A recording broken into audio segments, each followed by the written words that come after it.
We've seen what divestiture is. We've also seen how to divest, particularly spin-offs and sell-offs. Now we're going to look at when to divest. Let's say our firm is active in businesses A and B, and that we want to consider divesting business B. Then we should be comparing the current situation, A and B, with the new situation, only B. What does that look like? The current situation is the value of being in both businesses, here indicated by the value of A and B. The new situation is just the value of business A, here indicated by V of A. Of course, you would also hope to get something in return when divesting business B, and that's here indicated by D of B, the divestment of B, which is the value from divesting that business. If you do a sell-off, that is, sell your business to another company, then this would be the price for which that company pays for your business B.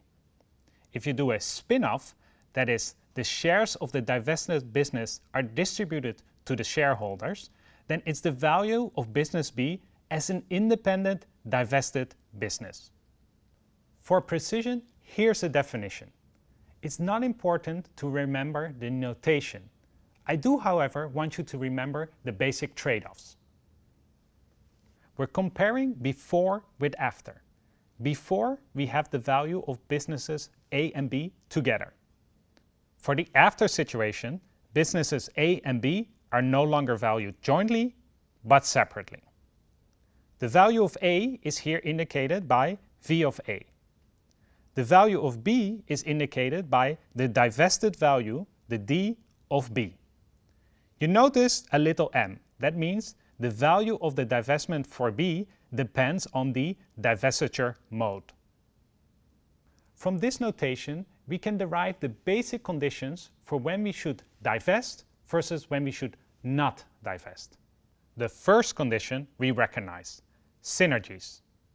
Synergies means that the value of businesses A and B is greater if jointly operated rather than separately operated. If we think there are synergies, then that would be an argument for keeping these businesses together.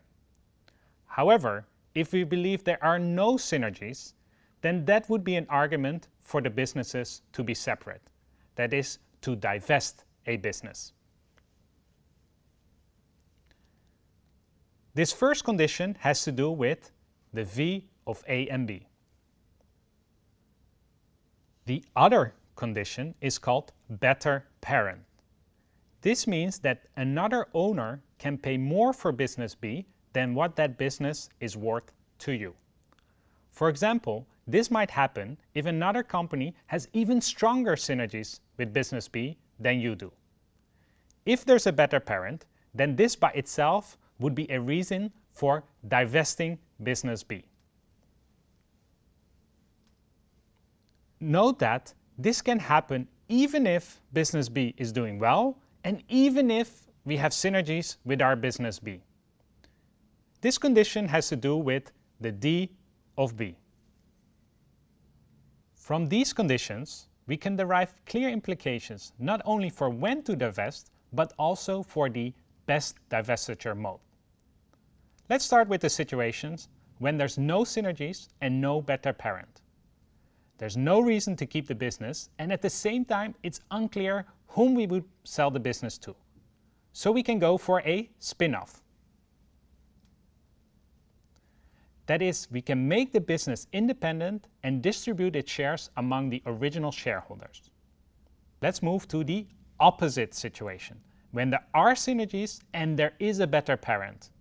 We would be happy to hold on to the business because the business has synergies with our other businesses, yet there's another company that can create even more value from that business. In that case, we can go for a sell-off. That is, we sell the business to another company. Let's move to the third situation. No synergies and a better parent. Because there are no synergies, we can divest the business. A sell-off that is selling to another company is a natural option. In some circumstances, however, a spin-off could be preferred on financial grounds. This has to do with the price the other company is willing to pay, tax considerations, and the fee you would have to pay the advisors of the transaction. For us, what's important is that in this situation, you would consider a divestiture. Then the last situation, synergies and no better parent. This means there's value from jointly operating this business and no one can do better than us. However, as we've seen last week, the existence of synergies does not necessarily mean we should have full ownership. We discussed the trade-offs between alliances and acquisitions in terms of the benefits and costs of equity. Here the discussion is a similar one. We currently have full ownership, as in an acquisition, but perhaps more value can be realized if the business has some independence, as in an equity carve-out, or in full independence, as in a spin-off. You can use the ally or acquire framework that we saw last week to think through the optimal level of equity. We've looked at when to divest. I'd like to make two further points. First, we've seen that even if there are synergies, you may want to divest if there's a better parent out there. That means that for us as corporate strategists, we want to actively consider our portfolio. We want to actively consider which businesses should be in our portfolio and which businesses should not be in our portfolio, even if those businesses are doing well. The second point is that you may have noticed parallels between what we saw last week, diversification, and this week, divestiture. And the reason is that one is the opposite of the other. So we can reuse a lot of the material that we covered last week, diversification, for this week, divestiture.